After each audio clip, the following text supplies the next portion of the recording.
صباح الخير جميعا، يعطيكم العافية. اليوم الجلسة حتكون بالأول أهلا وسهلا فيكم جميعا. اليوم الجلسة حتكون باللغة الإنجليزية، فأنا ححول للإنجليزي، بس اللي بيحبوا يتابعوا باللغة العربية في عنا ترجمة. معنا منار آه، للترجمة الإنجليزي للعربي، وبإمكانكم بس تضغطوا على رمز الكرة الأرضية اللي تحت الزوم لحتى تحولوا للغة العربية. So, welcome everyone. Today's session is in English, and so you can follow in Arabic through simultaneous interpretation by selecting the Arabic channel. I will start by maybe just briefly introduce the seminar, Globalization, Colonialism and Liberation, Critical Political Economy Talks. And this seminar builds on a course of the same name taught during the first semester to master students at the Ibrahim Abu Lughod Institute of International Studies. These seminars, the present seminar extends that conversation. We approach political economy through case studies from Palestine and the region, engaging with questions of capitalism, colonialism, globalization, development, dependency, and liberation. And so, last word, maybe this seminar is organized in partnership with the IFPO, Institut Français du Proche-Orient, and the full program is available on the Ibrahim Abu Lughod Institute website and the IFPO website also.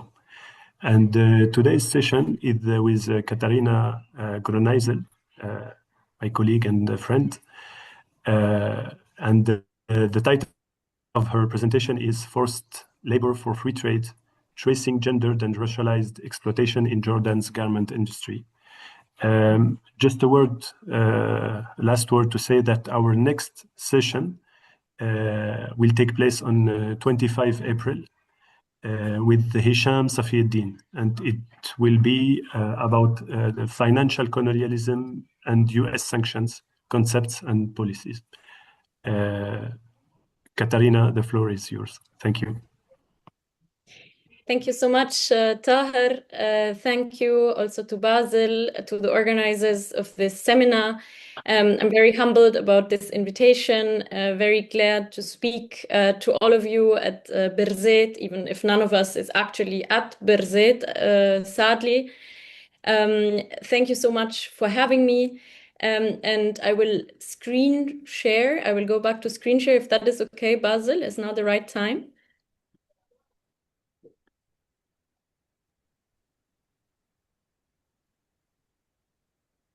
I will go to full screen. Can you all see it? Yes, perfect. Perfect. So as Tahir was saying, my talk is entitled Forced Labor for Free Trade. And it is really designed to be complementary actually to Tahir Al-Labadi's lecture on the qualified industrial zones in Jordan and the political economy of clothing production in Jordan that I hope many of you have attended.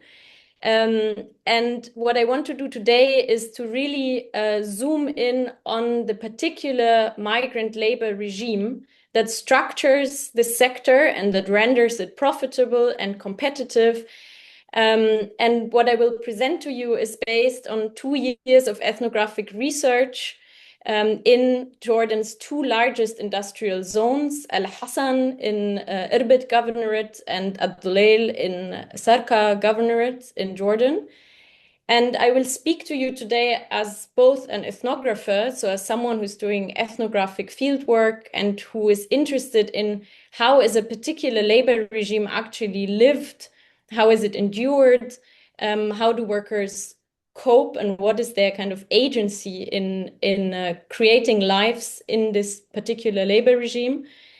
But also as a geographer, so someone who's interested in the question of how space matters to how we understand a labor regime or how a labor regime is operationalized through space, and how do spaces of labor and life matter. So this explains maybe a little bit where I come from as my background. So I am asking 3 questions that are quite straightforward and will help me structure this talk.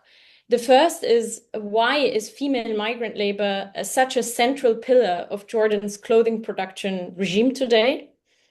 Then a second question that is more methodological, that is, how can one research everyday experiences of life and labor in what is a very secluded and enclosed dormitory labor system?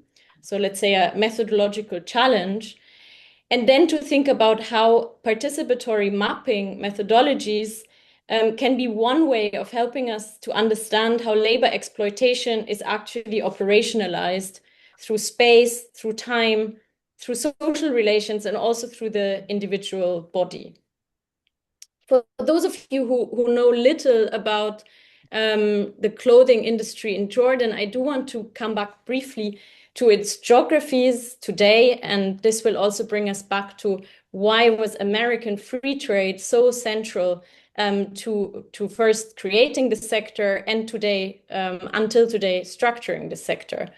So you can see on this map by my colleague David Lagarde, cartographer and geographer and a dear friend as well, the main industrial zones where garments are produced today.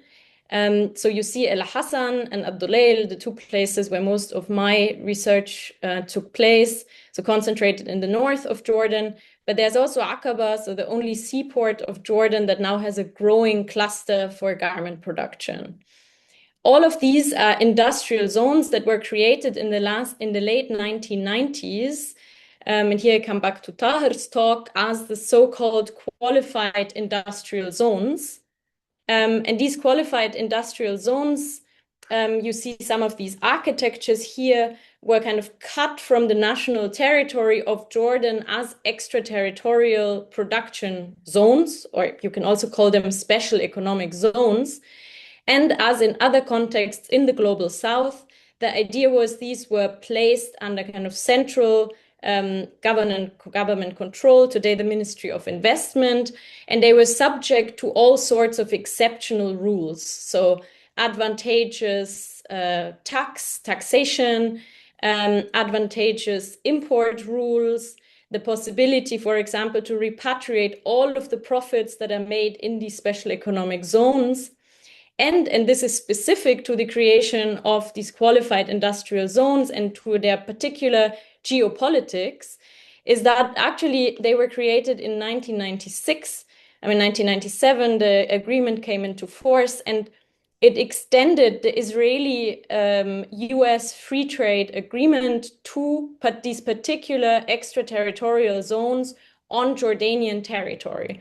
So it was actually an expansion of an already existing Israeli-US free trade accord that now it was extended onto neighboring Jordan in an attempt, of course, of buying peace. So this was 2 years after the Wadi Araba Accords in a context of Arab-Israeli normalization, where the US extended these kind of commercial advantages to qualified industrial zones, saying any good that is produced in these QIZs can then be exported duty-free and quota-free to the American market.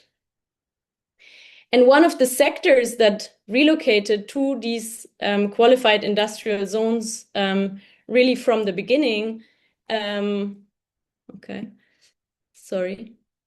was the garment sector. So you can see in this graph the kind of onset of clothing exports from Jordan. So Jordan did not have an export-oriented clothing sector before the QIZ agreement. You see it really starts here in 1997. At first, they were mainly Jordanian-Israeli joint ventures that relocated to these qualified industrial zones. And then from 2001, you see a kind of steeper growth here in garment exports. And this is the moment when a bilateral free trade agreement is signed between Jordan and the United States. This is a very generous free trade agreement without expiry date and without much conditionality, so only 35% of value added. And any made in Jordan good can now be exported duty-free to the American market, so bringing a big commercial advantage. And as you see, by 2010, you there see like another kind of more like steeper and more sustained growth. This is the moment when the conditionality of Israeli input that was also always part of the QIZ agreement drops. So when the full bilateral free trade agreement comes into force. And this brings to Jordan a new kind of clothing producer. So no longer just Israeli-Jordanian joint ventures that produce both for the Israeli market and for the American market, but more transnational producer groups that today dominate actually the global fashion market and that relocate strategically parts of their production to Jordan. And here, my colleague David Lagarde mapped one of these transnational clothing producers. It's Epic Group, they are called. So as you see on this map, they keep their headquarters until today in Asia, here in Hong Kong. They have their main production facilities in Bangladesh, so Dhaka and Narayanganj. And then they only strategically relocate parts of their kind of finishing or assembly or assemblage to Ethiopia, Awasa, and since 2023 to Ad-Duleil. So what this shows us is that a lot of the clothing producers today in Jordan are foreign owned, and often their strategic decision-making, meaning their headquarters, their sales offices, actually remain outside of Jordan. So what happens in the Jordanian clothing factories? And here I want to show an illustration by our colleague Mélanie Fornet that shows the kind of idea behind Made in Jordan is actually the assemblage or assembling of different prefabricated materials, sometimes items, accessories that are imported from all over Asia and that are then assembled in the Jordanian factories. In the industry jargon, they call this cut, trim, make. So the idea is the brand, for example, will already decide on the model, on the cut, on the particular fabrics, etc. And the producer in Jordan will only assemble the different pieces. And as you see, even the textile labels on which the made in Jordan is printed are actually imported, already made from Bangladesh. So this shows us a little bit where the Jordanian clothing industry is actually located in this transnational value chain of clothing. So it is very dependent on the import of production materials from Asia. We've also seen it remains completely dependent on the export of this clothing afterwards to the United States.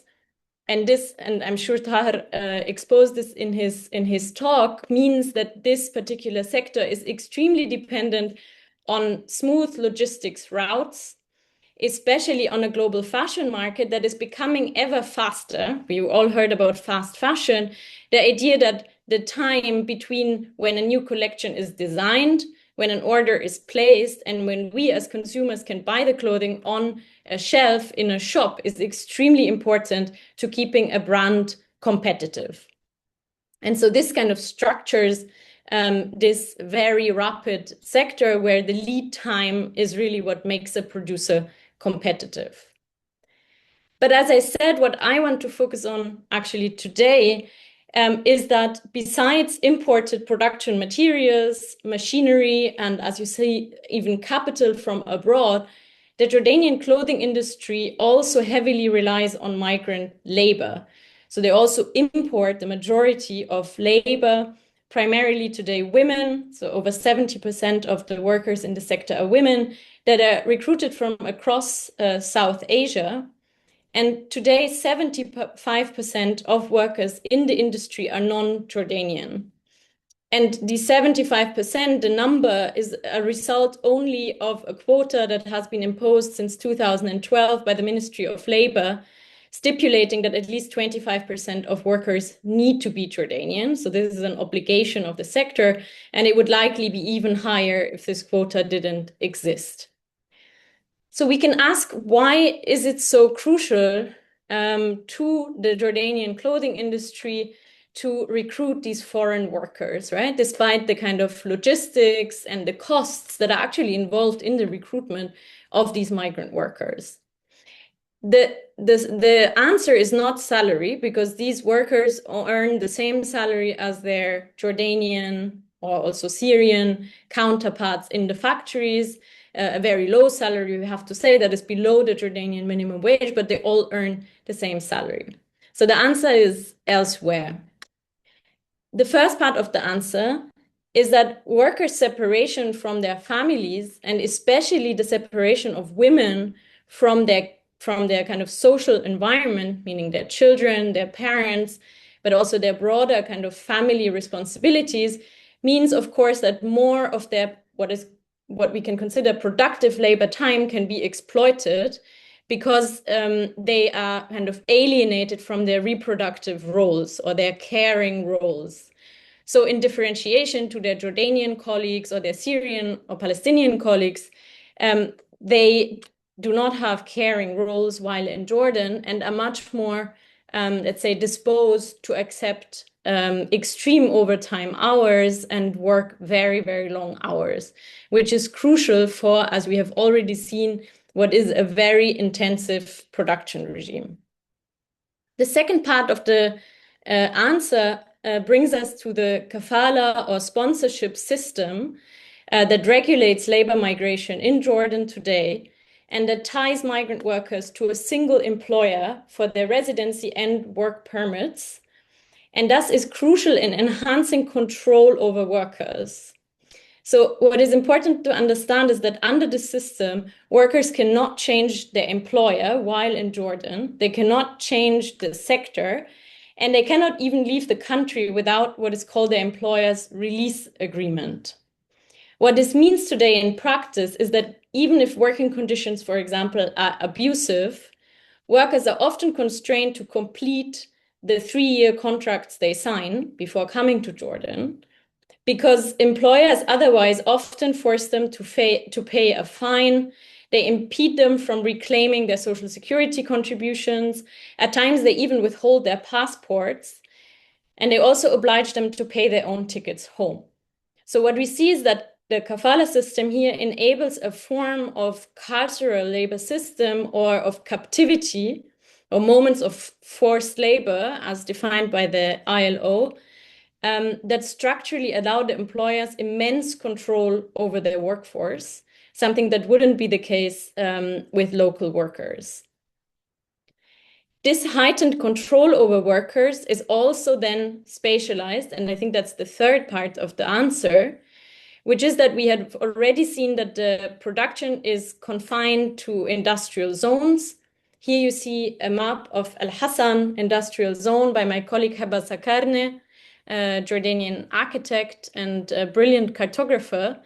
And here in this image of Al Hassan industrial zone, which is today the largest cluster for clothing production in Jordan, you see in red the factories, and you see in black mapped the dormitories in which migrant workers are accommodated.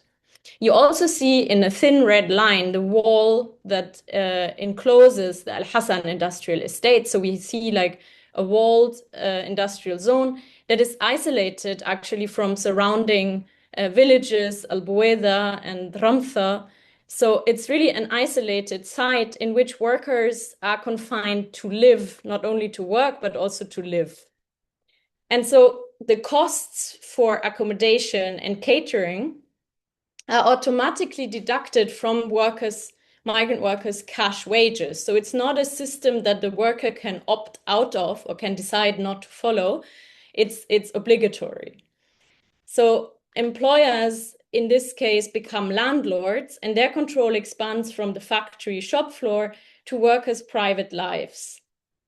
The confinement in these industrial zones, combined with low basic wages, as we've seen, and also with this geographical isolation, again facilitates the imposition of a highly intensive production regime, as workers are available around the clock, and they're also disposed to accept extreme overtime hours, as there is nothing to do but to work. what is important when we think about the origins of migrant workers, and here you see the kind of main origins of migrant workers in Jordan's clothing industry in 2024. You see that Bangladeshi workers today represent by far the largest constituency of workers.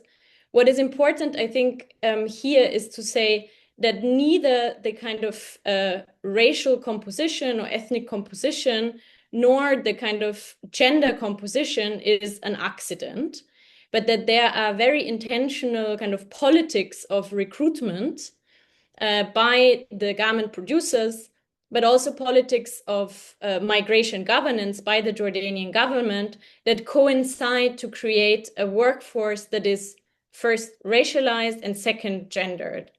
So just 2 words quickly about this, about the kind of idea of racialization is very basic, is that producers will explain quite openly, especially production managers, but also HR managers, that part of the idea is to have a kind of ethnic mix on the same production line. And the idea is to have at least 3 or 4 nationalities together on the shop floor to prevent worker organizing and to fragment worker solidarity. So really the idea of creating a kind of sense of competition, for example, between different ethnicities, to have language barriers that will impede workers from constructing solidarity and from organizing. And this, of course, also is something that is really instrumentalized between Arab workers and migrant workers. So there's a very kind of racialized logic to labor disciplining that is characteristic of the shop floors in Jordan. The second point is about the kind of feminization of the workforce, or the fact that today, the vast majority, for example, 80% of all of the Bangladeshi workers are women. This is recent, and this has happened over the past decade, and was again an intentional decision of producers to say, we don't want Bangladeshi men anymore in our factories. Why? First, because they played a very important role in labor organizing. So especially in 2013, they managed to organize a strike movement that actually extended beyond the individual industrial zone, which in Jordan, in terms of labor politics, is always the red line, when these kind of strikes or demonstrations actually manage to take scale and go beyond the kind of confined industrial zone to Amman, to different industrial zones. So this was a moment where both the Jordanian government and the producer said, okay, we need to stop the immigration of Bangladeshi men. And this was so in the migration governance of the Jordanian authorities, no more work permits were given for Bangladeshi men in the garment production, and producers changed their recruitment practices directly in the origin countries, and today only recruit Bangladeshi women, apart from some exceptions in the kind of senior level. So workers have become more and more female, they have become younger and younger, and they have also become less and less educated. All of this kind of with the goal of having a docile workforce that is easy to control and that is intimidated enough to not run away. And here I'm using in quotes the language that is really used by garment producers. So maybe before I move to the kind of second part of my talk, I want to ask, is everything okay? Is everyone following? Am I speaking too fast for the translator?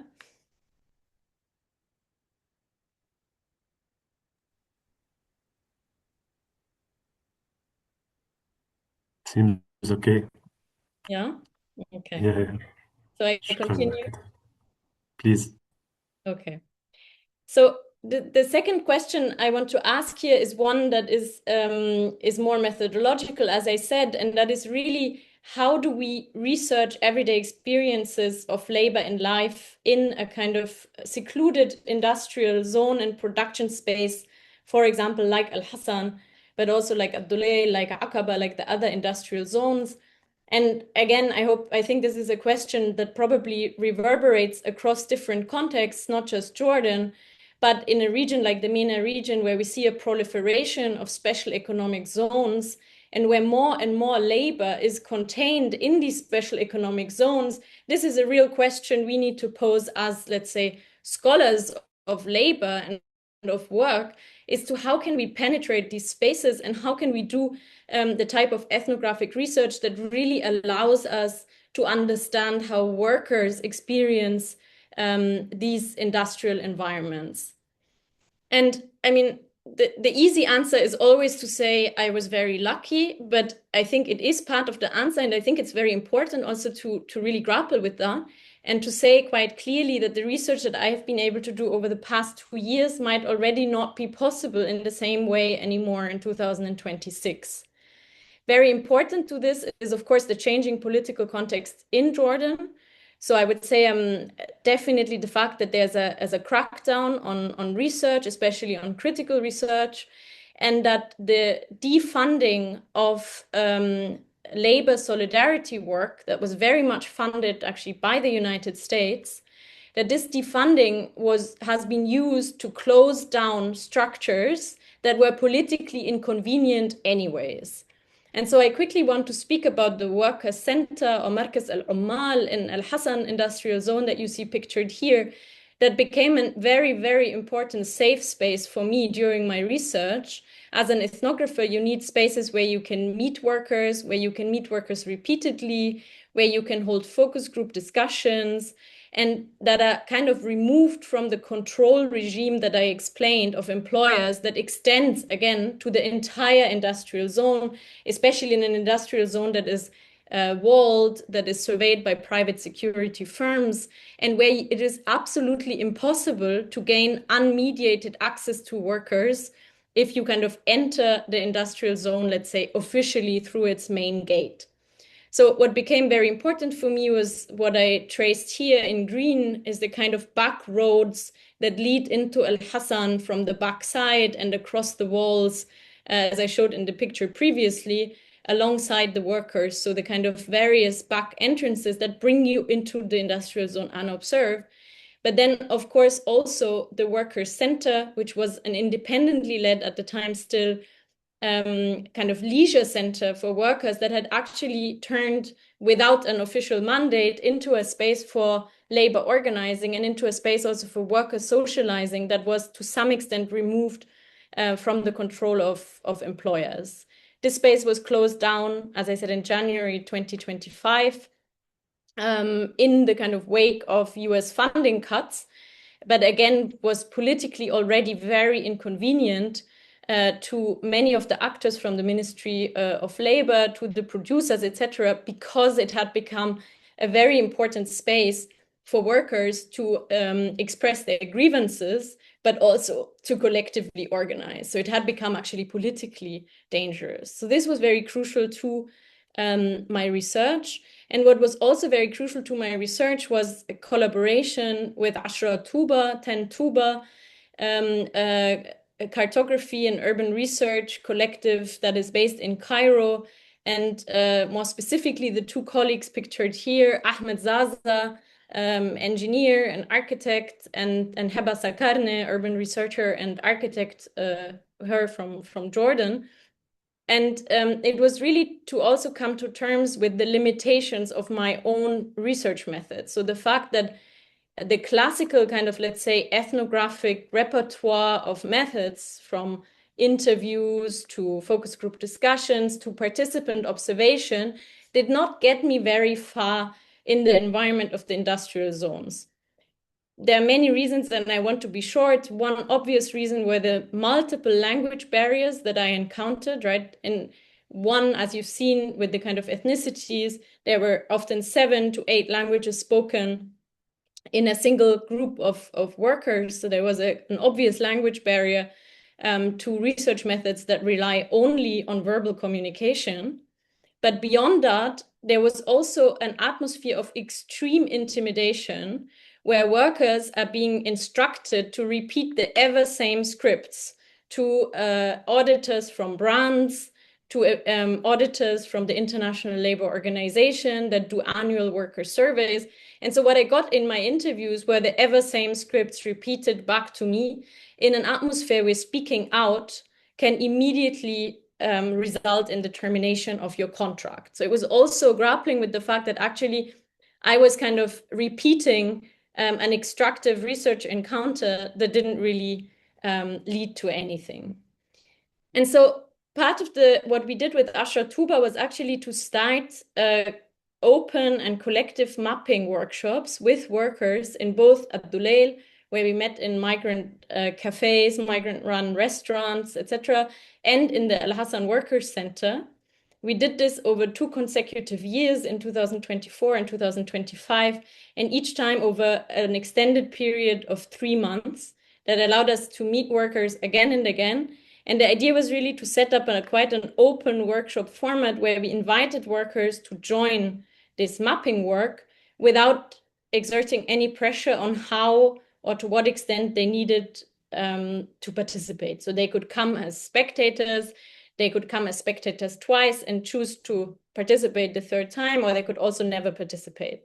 And I think this was very crucial to kind of change the mode of engagement and also change the subject of our conversations with workers. And as you see, we worked with both migrant workers and with Jordanian and Syrian workers.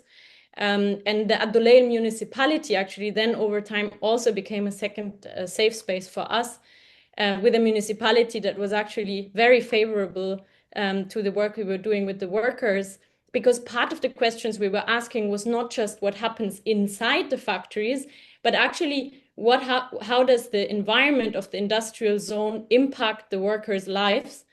And the municipality itself was very interested in the kind of answers to these questions. So I want to speak a little bit about the work we were doing in Abduleil. So I'm now taking you to the other industrial zone. As I said, in Sarqa Governorate, here you see the kind of map of its garment factories and also again of its worker dormitories in black.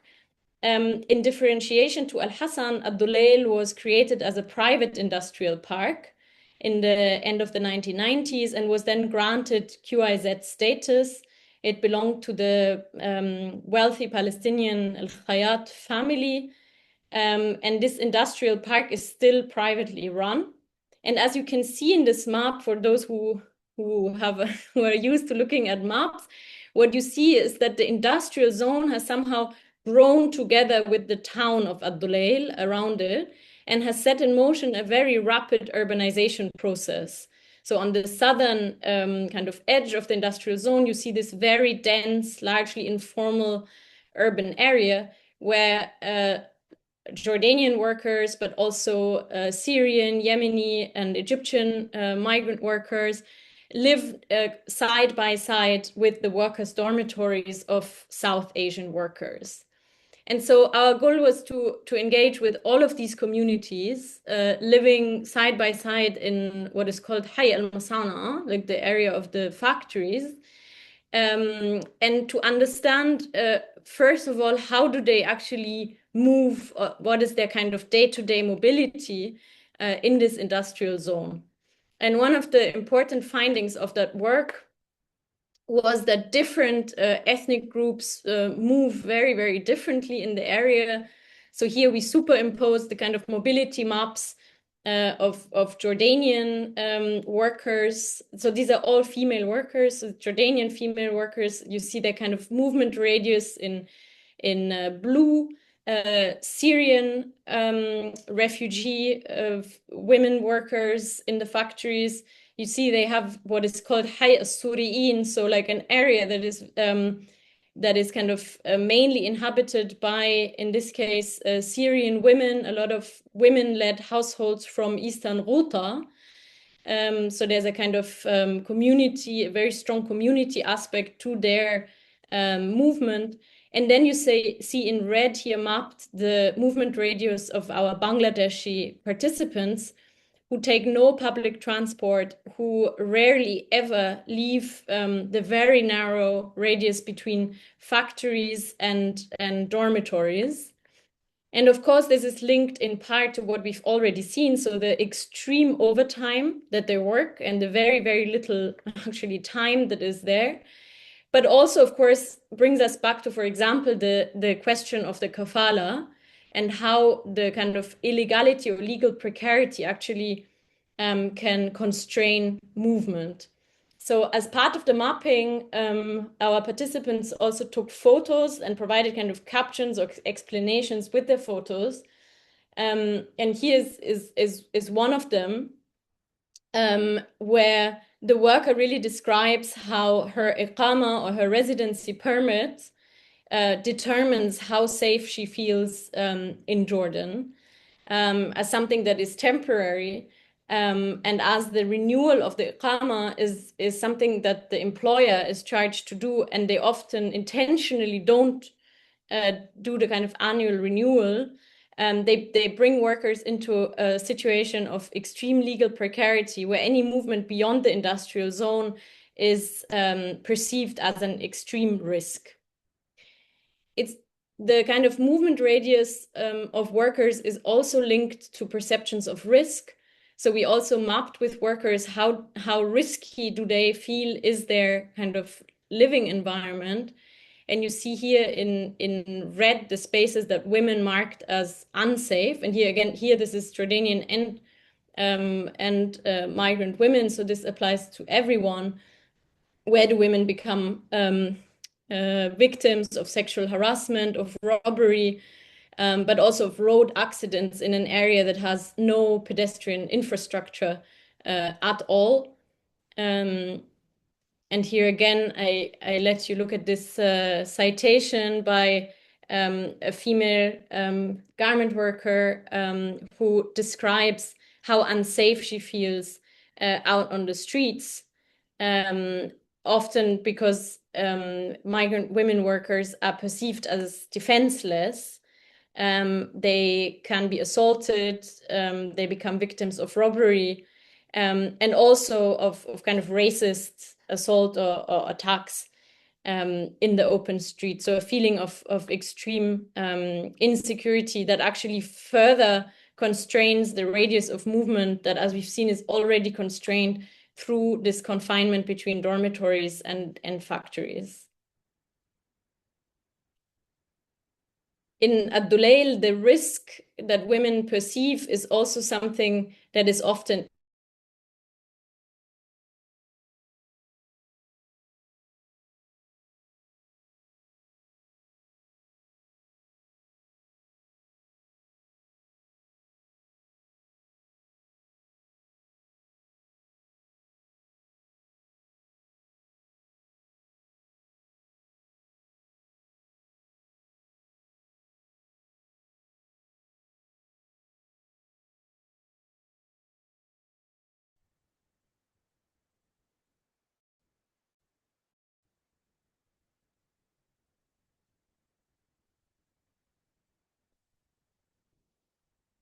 the second part maybe of the mapping that I want to briefly talk about is what in the jargon of the mapping we call cognitive mapping. And the idea here is to trace experiences of place or perceptions of place by drawing maps on blank sheets of paper, so from scratch.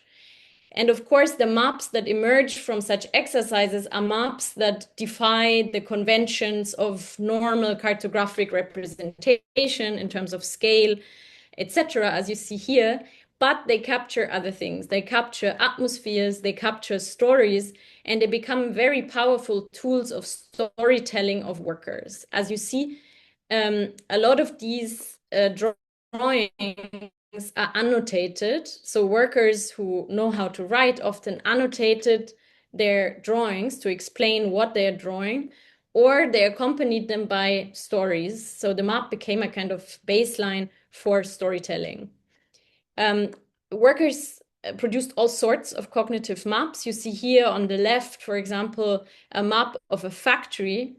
So of a factory shop floor where a worker explained, a female worker explained the kind of security rules and procedures that she had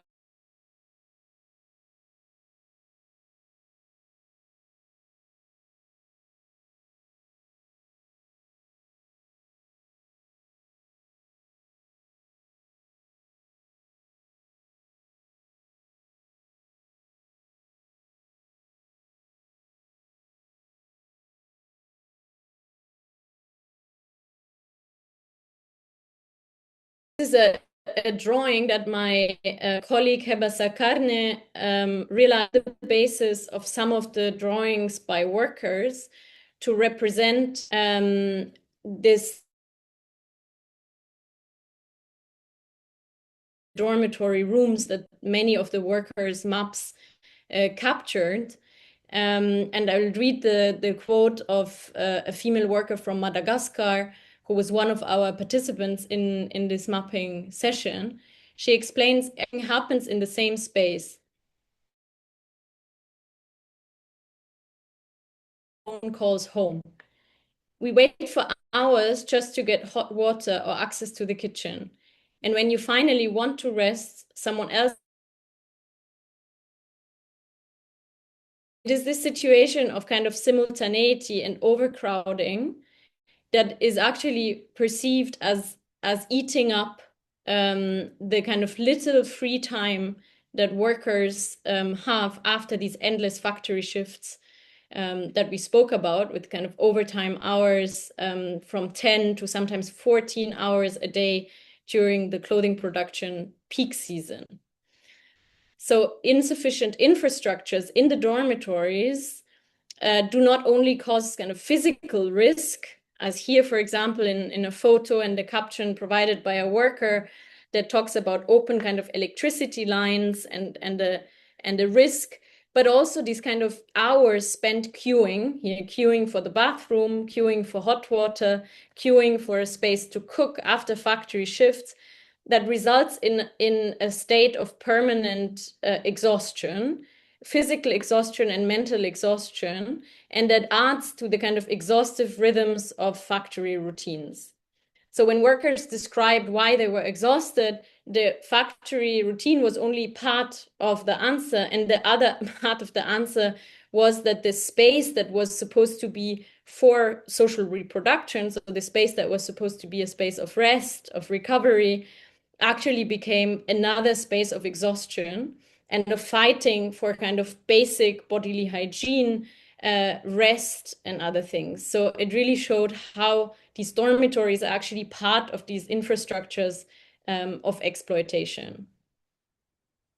One other thing, and this is where I want to end, that came out very prominently in the maps that workers drew, was, of course, that for them, the industrial zone does not end at the walls of the industrial zone, but rather the peripheries of the industrial zone are actually where most of the life making happens.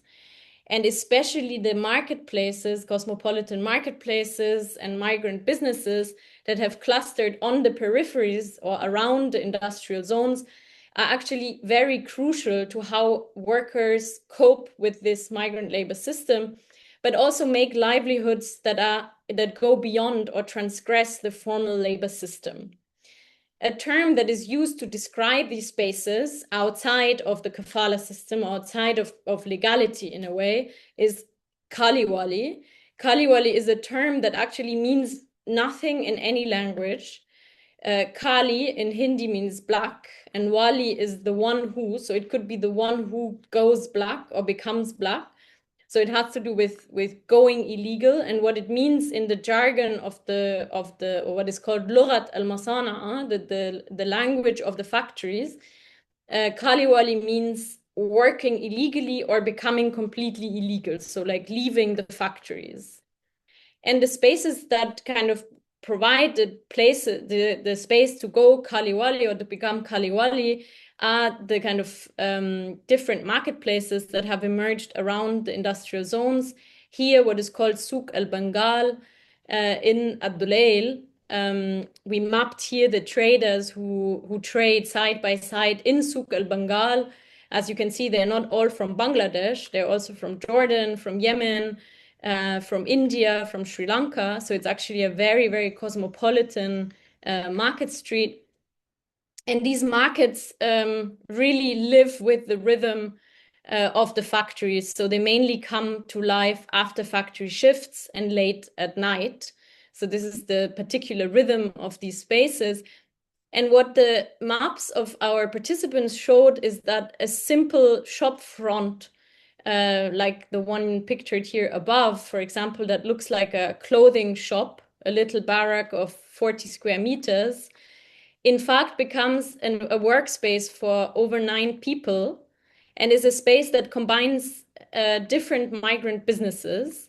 So you see here, it's not just a clothing shop, but it's also a beauty salon, as you see in the picture at the bottom, run by a Bangladeshi Palestinian couple who met in one of the factories and have since left the garment factories to work Khaliwali.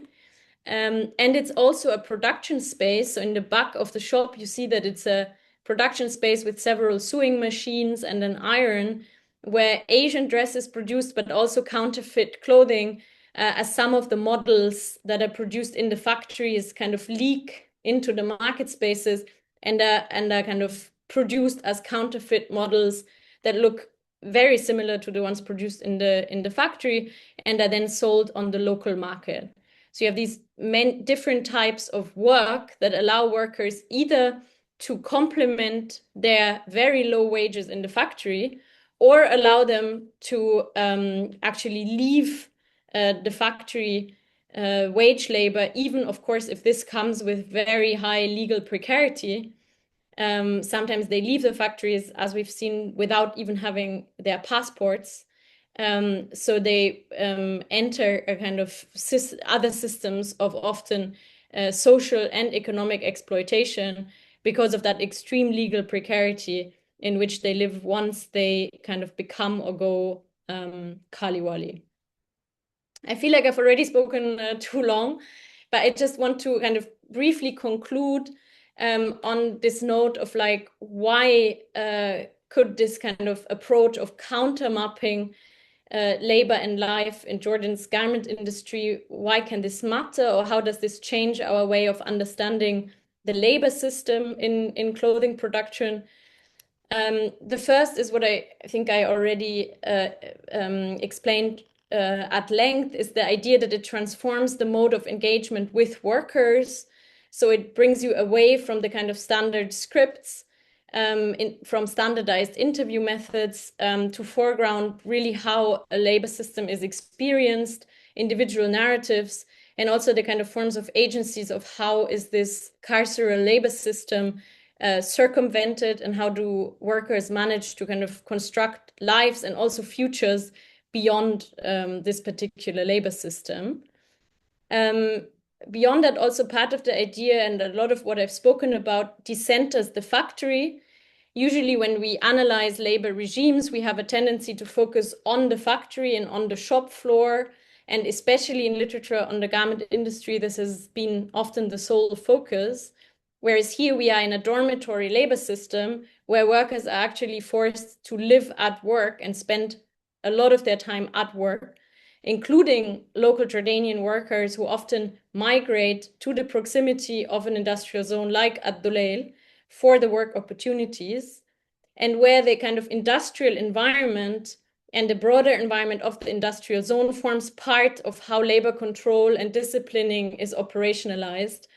But also how this hyper-intensive production regime impacts workers' health and well-being. So if we want to really understand, for example, what occupational health means in a place like Al-Hassan or Ad-Duleil, we need to take very seriously how the entire living environment, from the dormitories to the broader industrial zone to the chemical pollution, actually impacts workers' capacity for kind of enduring the present, but also constructing futures. So I hope that overall this talk has managed to show how American free trade, granted first in the end of the 1990s in this context of Israeli-Arab normalization and kind of enduring until today, which was sold under a premise of bringing market integration to Jordan, wealth, prosperity, but also social and economic development, and of course, empowerment of local workers, in fact, here led to the emergence of a globalized labor regime that structurally enables different forms of forced labor as defined by the ILO, and also creates favorable conditions for a myriad of gendered and racialized violence, and leads to workers' physical and mental depletion. And I think it is important, again, to underline that while I have mainly spoken about migrant workers here, this is also, of course, the case for Syrian, Jordanian, and Palestinian, especially female workers in this sector, who are also denied living wages. They are denied the Jordanian minimum wage. They are denied basic health insurance. And they are also denied any possibilities for professional development or social ascension in this sector. And so the structural violence that is inherent in this clothing production regime, which neither offers dignified work nor local development, can really be kind of linked back to this kind of violence of US-Israeli domination that on a macro level also, of course, created extreme dependency and long-term dependency of the Jordanian economy on the US and on the US market, and persists until the present day. Thank you very much for your attention. Thank you, Katharina. Thank you so much. So we have still time for questions. If anyone want to raise his or her hand, or just to write the question in English or in Arabic, you can ask directly to Katharina. كاتارينا معانا بتفهم عربي، فما تترددوش إذا بتحبوا تسألوا. إذا بتحبوا، عفوا أنا لازم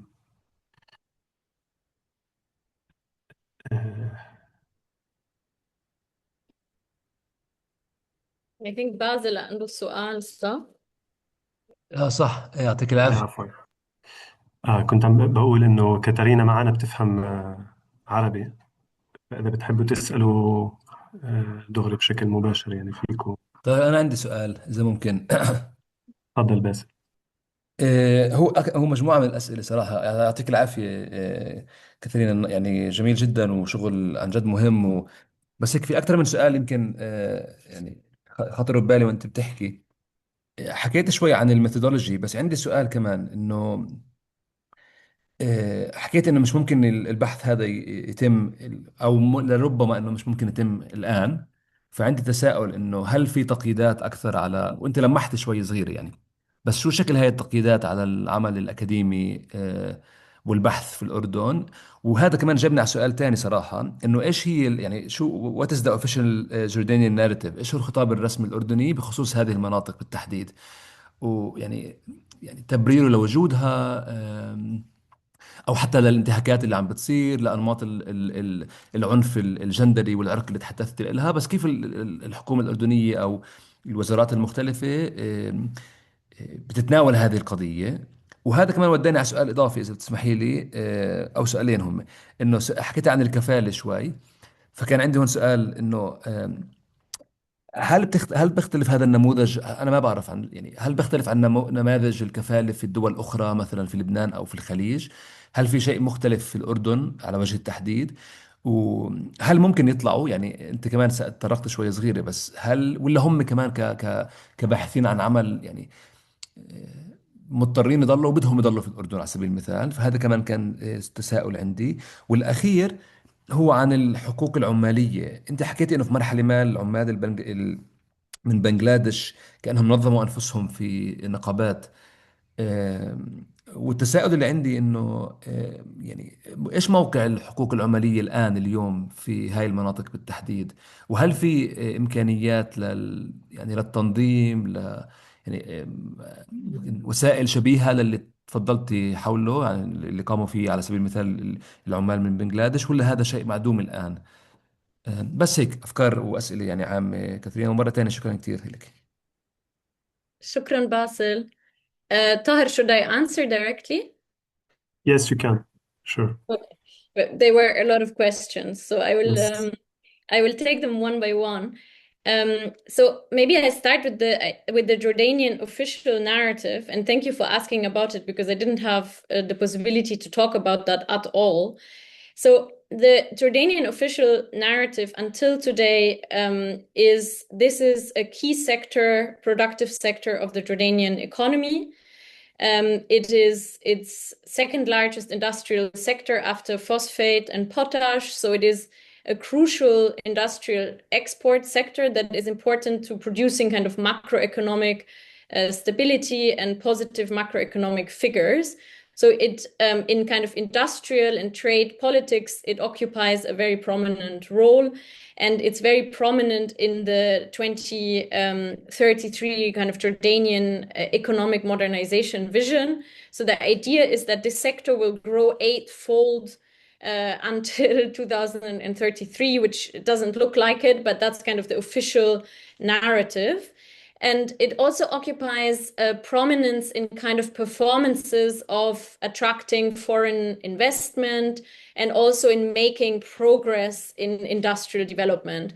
So, for example, the king will attend the opening of a large new industrial plant or of the first fiber mill of Jordan in 2024. So it has this kind of political prominence. I think that's the first important thing to say. And then in terms of more social development and economic development, the official narrative that here is more driven by the Ministry of Labor is that this industrial sector will provide dignified work opportunities for women in Jordan, and especially Jordanian women in rural areas. So in kind of what I called in the policy language poverty pockets in Jordan. And so there's this whole system of and scheme that is called the Satellite Unit Program that was set up to decentralize production to these poverty pockets and provide employment to Jordanian women. And so here the language is really one of economic empowerment, women's empowerment, etc. And this is also bolstered by international actors. So this is not just the Jordanian Ministry of Labor, this is also the International Labor Organization, and especially their program Better Work Jordan. That is a program that is only focusing on the Jordanian garment industry. And it has been very generously funded through the ICF, through the World Bank, so through kind of US money. Since 2009, and that was created because of a scandal in 2006 by the National Labor Committee, an NGO based in the US, had done kind of investigative reporting on some of the kind of what they call slave labor conditions in the Jordanian garment industry. And so this became very embarrassing to the narrative of American free trade for political freedom and for social economic development. And so the US at the time, US Department of Labor, told the Jordanian government to have to allow the International Labor Organization to come to Jordan and to start this Better Work Jordan program. So they kind of forced the hand of the Jordanian authorities to say, let the Better Work Jordan come to Jordan and they will improve the image of the sector. And so ever since, the ILO has worked very hard to improve the image of the Jordanian sector.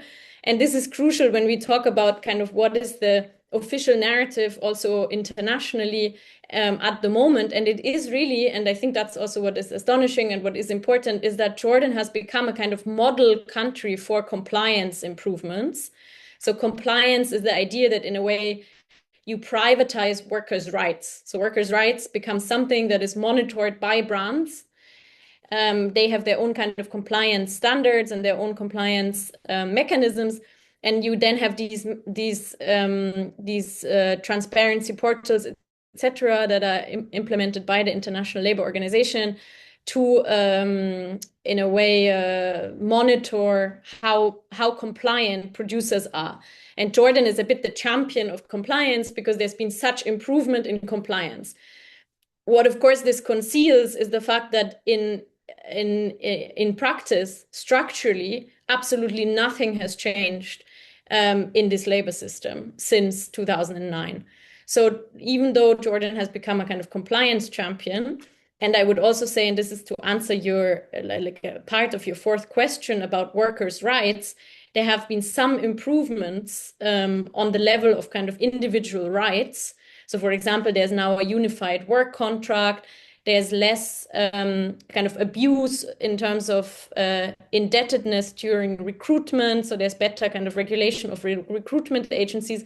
So there has been kind of individual improvements in workers' rights, but there has been no structural change in how this labor system exploits kind of feminized and racialized labor.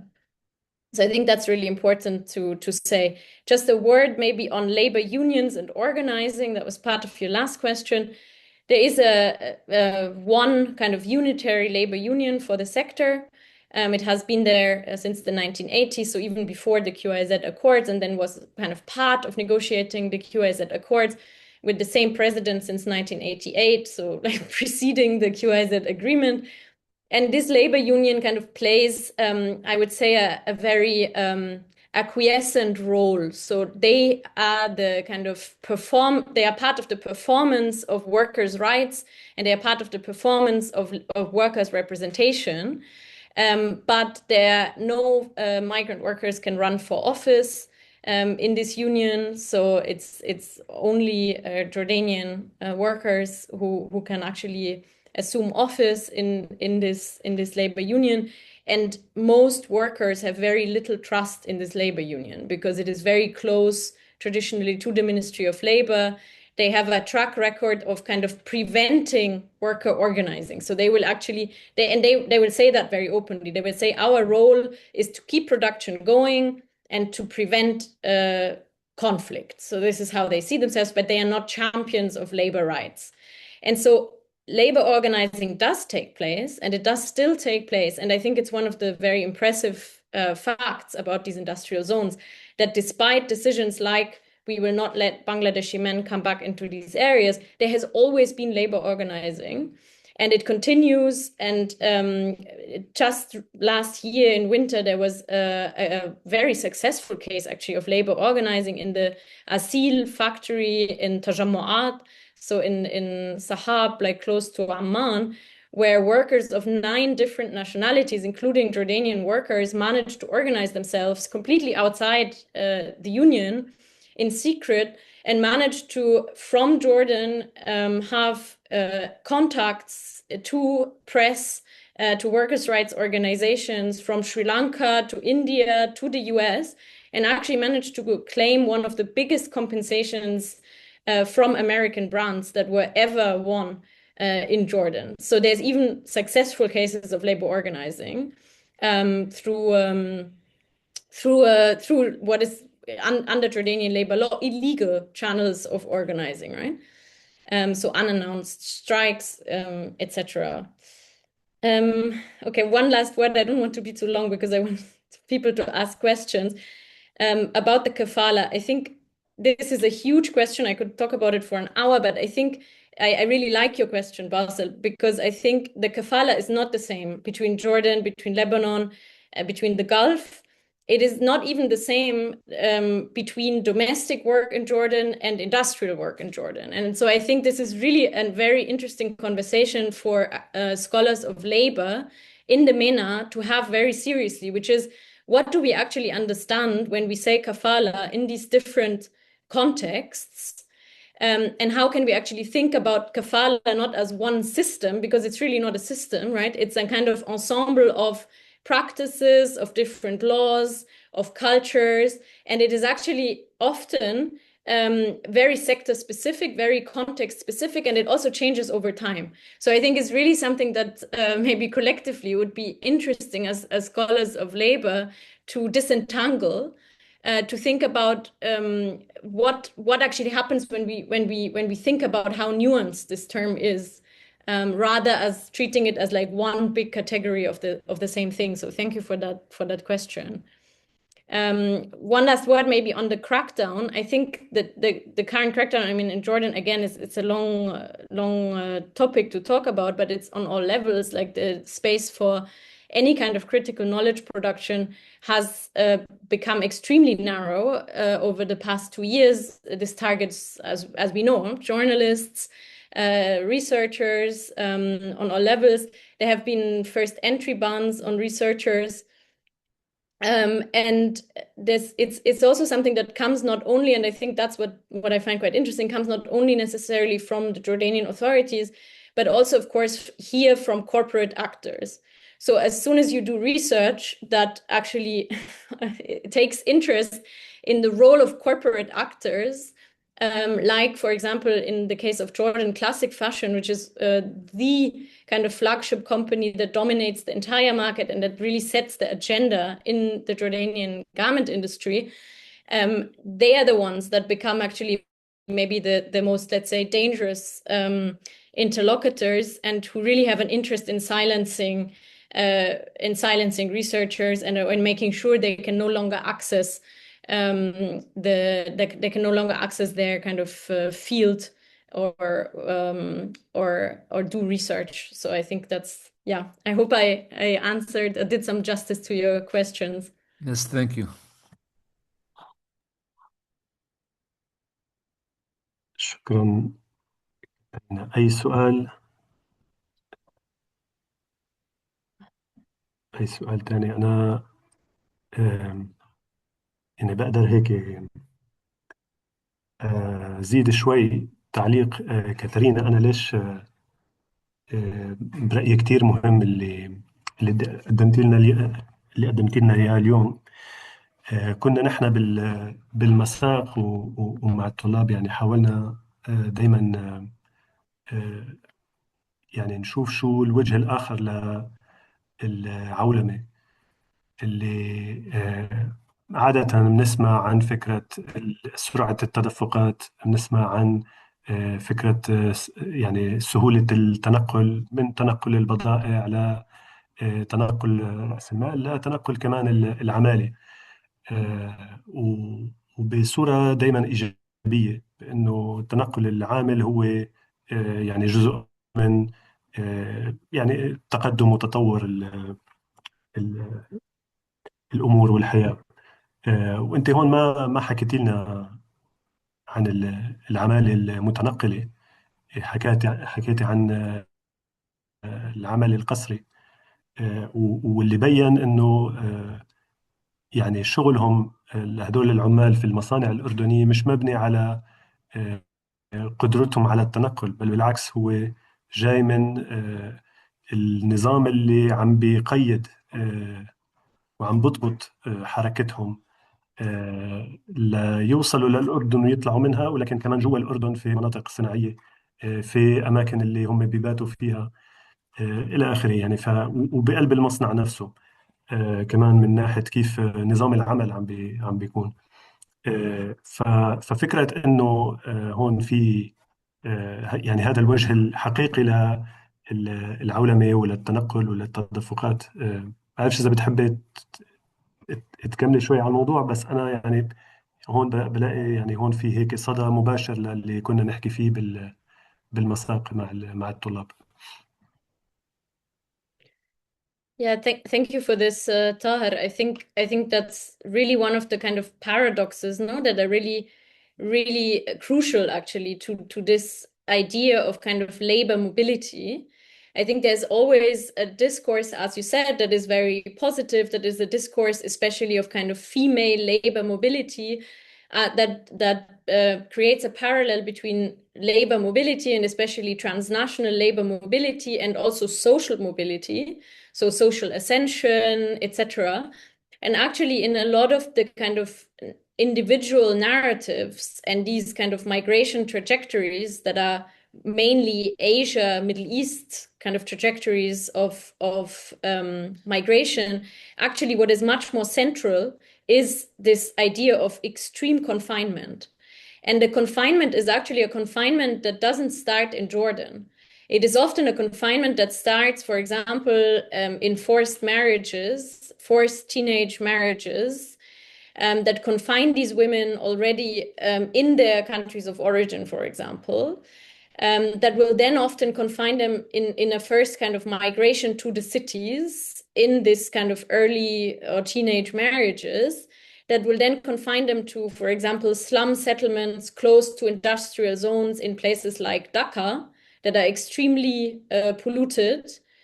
And that will then kind of often force them through tragic incidents into labor migration. So labor migration to Jordan is often not a kind of free choice or something that the women naively believe will necessarily improve their life conditions. I think that's also really important.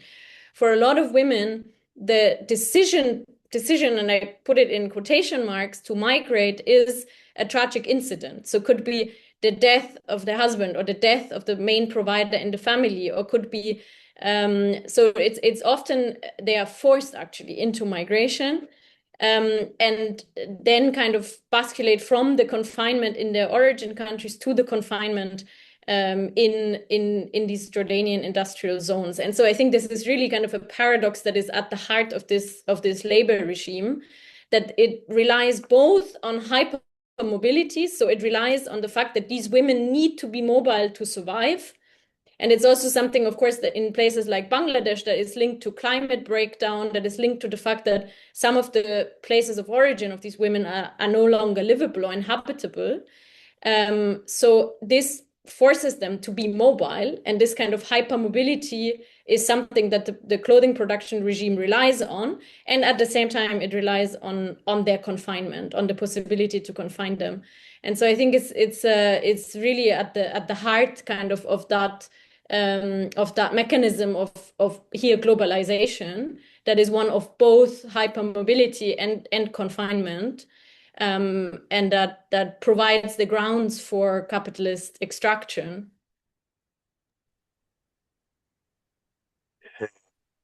طالما أنا مش شايف أسئلة بكمل بالنقاش على فكرة اللي كنتوا تحكوه قبل شوي. يعني لما باسل سأل سؤال عن الكفالة، هو فعلا في عنا يعني أنواع زي ما أنت حكيت. يعني الكفالة مش هي نظام واحد بالمنطقة، بس كمان خلينا نحكي إنه الكفالة هي كمان نوع من أنواع الأنظمة اللي حول العالم اليوم بتنظم هجرة العمل المؤقتة، اللي هي بتاخذ أشكال وأنواع مختلفة بكل مكان. يعني بأوروبا، بالولايات المتحدة، في كمان نوع من أنواع العقود اللي بتتضمن فكرة إنه العامل بيجي لفترة، وفترة وجوده هي مرتبطة في العمل، وباللحظة اللي هو ببطل يشتغل برجع على البلد الأصلي. وهذا يعني نوع من أنواع ال النظام اللي كاتارينا كانت عم تحكي لنا عنه. كنت بدي أعمل كمان يعني أنا بحب دايما نركز على أهمية الخطاب والسردية والمفاهيم. يعني هلأ اللي كنت تحكي عنه كاتارينا، بكيف يعني في كلام إيجابي حول الأعمال المتنقلة، وكيف هذا الشيء وراه في عنف كبير وشديد اللي دائما بيتم إخفاؤه. آم، اللي نحن كمان بيخلق يعني زي يعني أيام الصعوبة للواحد كيف يتعامل مع الموضوع كمان، حتى كنقاش مجتمعي أو بقلب بالنقاش العام، يعني بالساحة العامة. أنا بدي يعني هيك أعمل زي مقارنة مع وضع العمال الفلسطينيين اللي بيشتغلوا في الاقتصاد الإسرائيلي، إن كان في الداخل ولا في المستوطنات، اللي يعني كمان يعني بنعرف قديش في ورا هاي الحركة، قديش في عنف، قديش بتضمن هذا الموضوع عنف. ولكن كمان في صعوبة دائما للنقاش حول هذا الموضوع، على انه هدول بالاخر اللي عم بيلاقوا شغل، هدول اللي لقوا عمل، رواتبهم افضل من الرواتب اللي بياخذوها في البلد. ففي زي هيك شيء صعب بين الايجابيه والسلبيه اللي دائما بتخلينا مش عم نعرف كيف نتناول الموضوع. أنا هيك بس كنت بدي أحرك شوي، بس شفت إنه سوريا وفيروز كمان رافعين إيديهن، ف بعرفش إذا بتحبوا تسألوا. كاتارينا هيك أنت feel free to comment. مين بلش؟ سوريا؟ شكرا كثير كاتارينا. كان يعني كثير مهم وكمان حلو صراحة، يعني فيزولي انه نشوف بحثك. فأنا سؤالي كان راح يكون أكثر مركز على موضوع المنهجية أكثر وعلى الكونتر مابينج. فأظن فسرتي منيح يعني شو أهمية الكونتر مابينج عشان تخرجنا من طريقة البحث التقليدية، وهذا شو يعني على أنواع الداتا اللي ممكن إحنا نجيبها، وشو كمان القصص وبعدين السرديات اللي ممكن نبني من خلالها. فبس أنا الجزء اللي حابة تحكي عنه أكثر هو أولا التحديات، يعني شو اللي كان كمان صعب عشان الناس يقبلوا أنه يكون في حدا بيرسمهم أو حدا بيصورهم. هذا أول إشي. وكمان كنت كتير عندي فضول نعرف هل هم بعدين شافوا النتائج، يعني شافوا الرسمات، وهل كان في كمان أنه شاركتوهم في كيف راح يكونوا الرسمات بحد ذاتهم، يعني يعني الشكل. فعشان فكنت حابة هيك نعرف أنه كيف قررتوا. هل كان قرار بينك وبين الرسام؟ هل كان قرار جماعي؟ يعني شو الألوان، شو ليش مش الألوان، how to represent them، وكيف موضوع كرامتهم موجودة هناك. فهذا سؤالي. فيروز تفضل. شكرا كاترينا على العرض. عن جد الموضوع كثير مهم، وفعلا زي ما حكى طاهر كثير بيفصل بأشياء احنا كنا دائما نتناقش فيها بعموميات، فانت هيك اجيت اعطيتينا بحكم شغلك. أنا بصراحة بس استفساري كان عن العمال نفسهم اللي بيكونوا في المناطق الصناعية في الأردن. هل يعني بحكم أنك أنت اشتغلتي ميداني هناك، هل بتحسي إنه في عندهم نوع مثلا من الخطاب الجماعي أو الوعي الجماعي بحقوقهم مثلا، أو الدفاع عنها، أو البحث بتفاصيلها، أو خلص هم فاهمين إنه إحنا يعني بنوا حياتهم وهويتهم بهذا المحل فقط باتجاه العمل، إنه إحنا بنروح نشتغل بغض النظر عن الظروف، بغض النظر عن إحنا شو ممكن يصير معنا، لأنه هدفنا بس نجيب دخل ونساعد عوائلنا ونبني حياتنا في البلد الأصلي اللي إحنا أصلا مهاجرين منه ومغتربين لحتى نشتغل. فدايما بيكون عندي دايما بس يعني بكون أفكر بهذا الموضوع تحديدا، إنه هل بيكون في هذا الشيء الجماعي أو مثلا ممكن يكون بس فردي. شكرا. شكرا لكم. شكرا لكم. I will answer هيك واحد. Maybe first Tahir, just one word back to the kafala. I thank you very much for bringing up this point, because I think it's absolutely crucial. I think among scholars of the region, I think it's really interesting, I think, to think about the kind of nuances of kafala in different places and what kafala has come to stand for. I think in conversation with scholars of labor elsewhere, it is absolutely crucial to de-exceptionalize al-kafale. And also to de-exoticize al-kafale, because exactly it has often been exoticized as a form of legacy of Arab slavery, etc., in deeply problematic ways. I mean, we all know about this kind of obsession, Western obsession with kind of Qatari exploitation during the World Cup, etc. So I think exactly, I think these are two different conversations. And both of them are absolutely crucial. So to de-exceptionalize al-kafale and show how actually in many ways, right, my research project is partially in the UK. So a part of the research I'm doing is on fast fashion production in Leicester, a city that is very close to my university, my home university, Nottingham. And the labor system is astonishingly similar, of course, to the labor system in Jordan. It relies on the same forms of racialized and gendered exploitation, and again on a combination of hypermobility, and then in England, hyper confinement. Here, a confinement that is not a confinement to dormitories, but it is a confinement due to extreme poverty of the workers.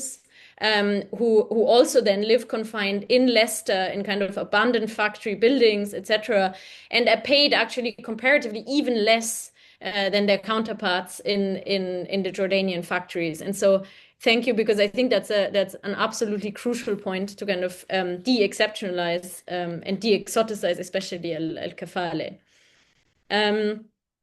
Thank you, Soraya, for the question about the counter mapping. It's nice to get the opportunity to speak a little bit more about this research process.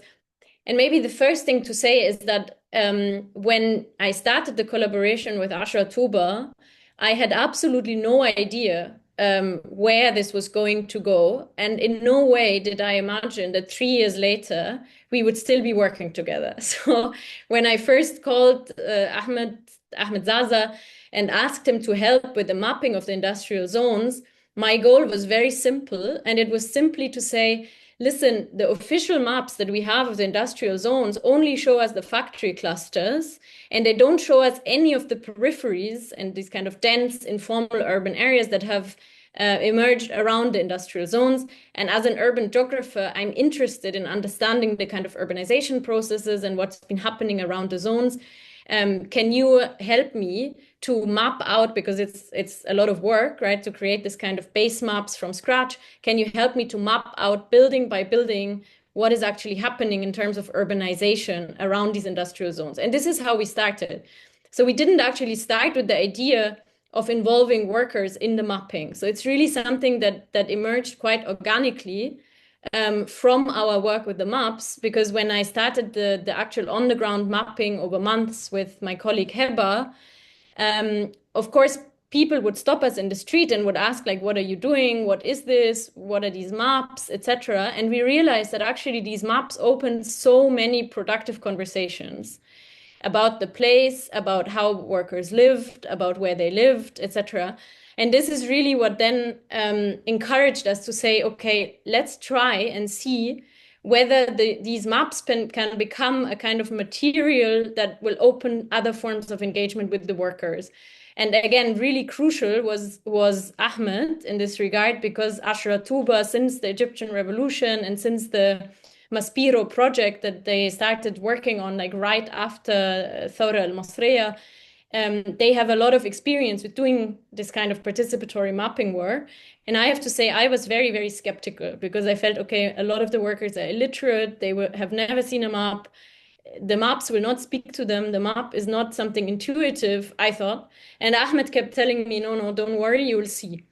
And he was absolutely right. Actually, there's something strangely intuitive about maps to most people, including a lot of the workers who do not know how to read and write. So drawing maps, or like drawing on our maps, often as a first step, was actually very intuitive to a lot of people.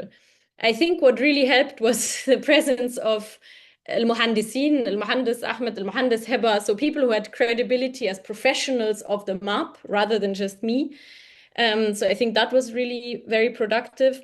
And then I think what was crucial was the fact that we had so much time. We kept coming back, and it was a process that unfolded over several years. And what was really beautiful about that was that we had exactly that possibility of returning. So when we came back this last spring in 2025, we came back with all the materials that we had time to work on. And we were able to do exactly what Soraya asked about, which is to say, so here are the kind of maps that we have collectively produced. What can we make out of these maps? The stories that we want these maps to tell. And this was a really, really productive process, including the kind of work on the photos and the captions that have become postcards. They have become 50 postcards. So this is work that we did collectively over the spring, and it led to something really interesting. And I think that also allows me to answer a bit to Feyrouz's question. It led to the workers saying, actually, what we want in Duleil, on the basis of these maps that we've created of Duleil, is to help the al-muhandisin, the architects, to create an actual architectural 3D model for a worker center. in Abdulail and to make a proposal to the municipality, to the brands, etc., that says this is how we collectively, as workers of Abdulail, imagine a kind of social community center for our area. Maybe if it's okay, I will just share for 1 second again the PowerPoint so I can show you the result of this, because this is our sound map. This is different, but we actually started a process of collective planning that we hadn't foreseen at all. And that was really kind of going into the architectural planning of where could this community center be located, what materials would we be using, what would it consist of. And Fayrouz, one of the things that really impressed us was, I mean, ourselves, was that actually this narrative of employers, which is always the workers are fragmented, they don't speak one language, they have no collective consciousness as workers, they have no sense of place, was completely wrong. And actually, all the different groups we worked with actually had a very strong consciousness of the fact that they, as workers, had certain needs or rights in the area and came together to discuss these different proposals, and very quickly actually also then managed to agree actually on one model and one proposal for this Abdulail Workers Center. This takes you to the kind of 3D model that is what we've actually shown the brands to try and get the brands to give money and start actually to finance this. How can I stop the share? Did I stop it? Yes. Okay, tamam. تمام. Fayrouz, maybe one last word about the kind of collective consciousness. I think it's difficult to generalize, is the easy answer, right? When you look at individual trajectories of migrant workers, they are extremely different. So of course you have the profile of people who only come to Jordan 3 years, they work all the time, they maximize the remittances, and their only goal is seeing their daughter again or seeing their son again, and being back home as quickly as possible. And they will work themselves into complete exhaustion, right, to fulfill this goal. And then you have other trajectories that are very different, where for workers, it is an escape also to some extent, to come to Jordan. So for example, they will be, as I said, in very unhappy marriages, in abusive marriages back home. So coming to Jordan is a way out of these marriages. So for example, even the very harsh labor conditions in Jordan, they will prolong their contracts because remaining in Jordan gives them some degree of autonomy. They will try to divorce their husbands back home. They will start new relationships in Jordan.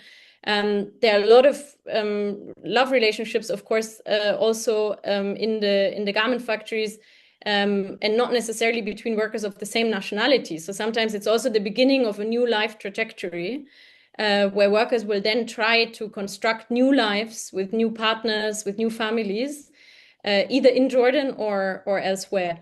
And Jordan today has a very important Bangladeshi community. I mean, the authorities deny this, but there are unofficial numbers that say there are up to 300,000 Bangladeshis today in Jordan. And they have a very strong presence in, also, for example, in the capital city, Amman, in places like Mkhayyam al-Mahatta, Al-Marka, like a lot of the smaller workshops, clothing workshops, etc., are run by Bangladeshis. A lot of them speak perfect Arabic. Many are married to Jordanian women because it's one of the ways to have the kind of kafale of their wife, for example, for the shop they're running. And so there's all sorts of life trajectories, and it's difficult to generalize, I guess.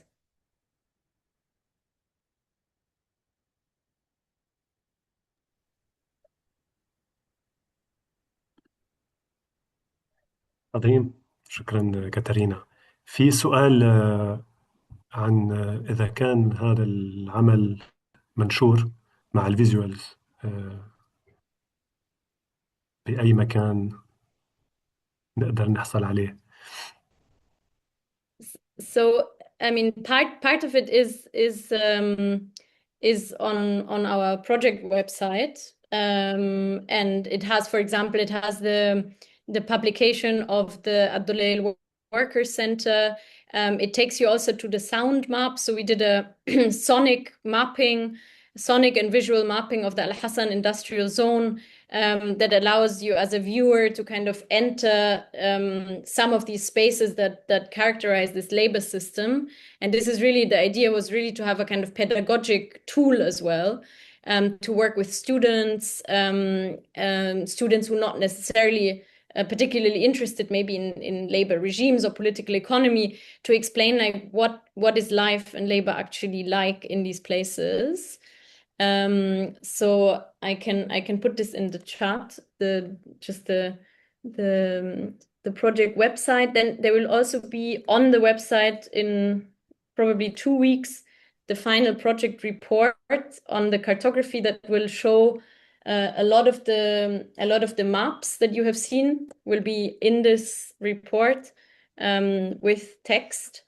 And then we really hope that at the beginning of next month, there will be an exhibition in Amman in the MMAG gallery, from the 4th of May, where we will show a lot of especially of the mapping materials, so a lot of the maps.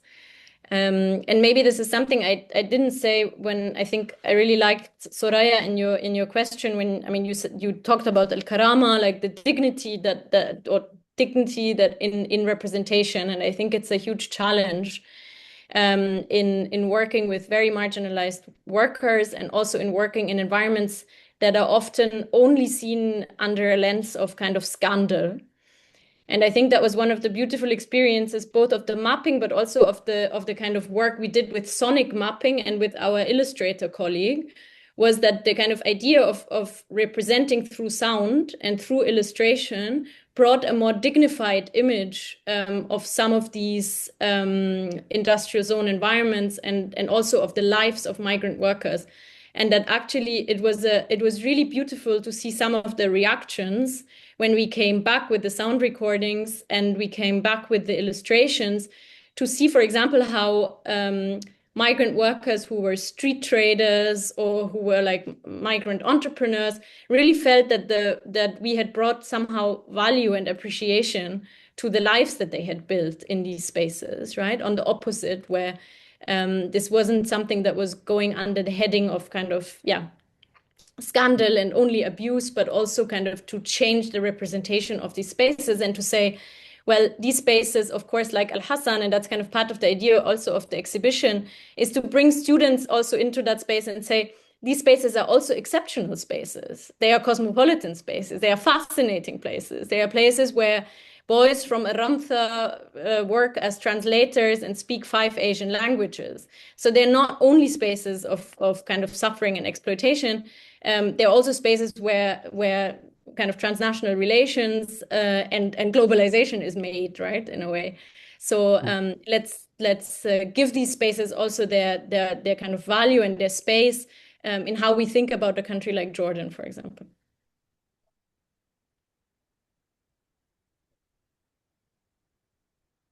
Thank you.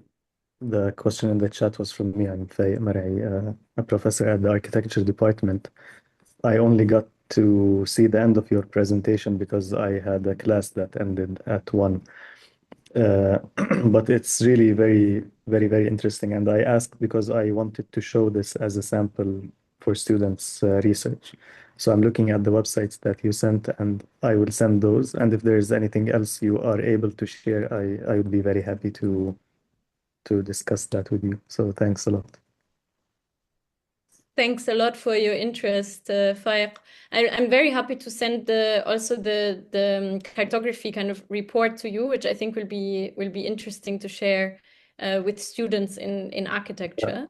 Definitely. And also what I found very interesting was the detailed architectural drawings of the interiors of the shops or the tenements. And so for me, that the way that you transcend scales is quite interesting, and I think a good educational tool as well for students.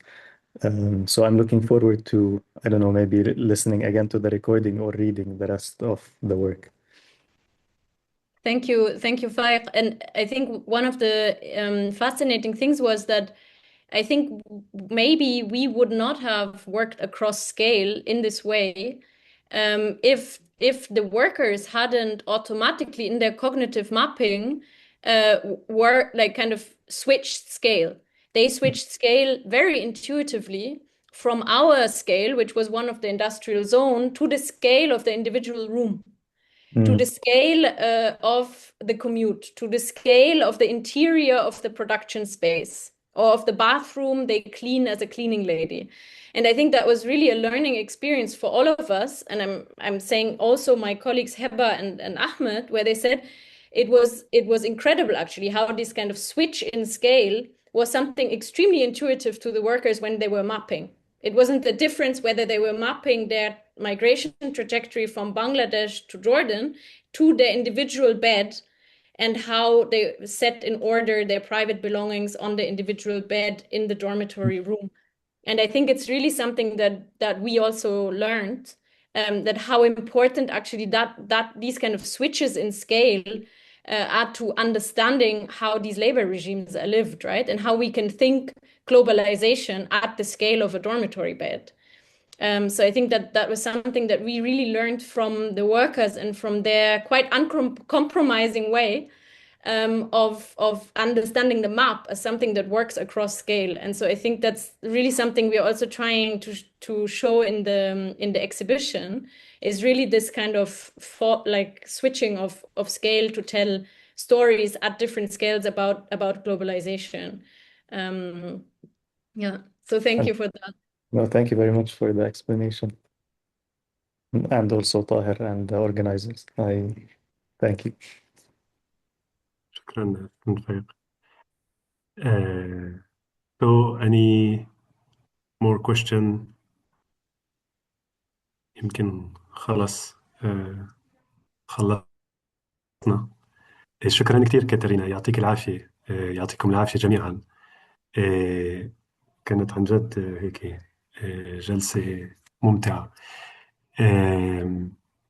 نتمنى لك التوفيق كاترينا بكل شيء، بمجال الشغل وللجميع. نحن زي ما حكيت بأول الجلسة، جلستنا الجاي بدها تكون ب24/4 مع الدكتور هشام صفي الدين،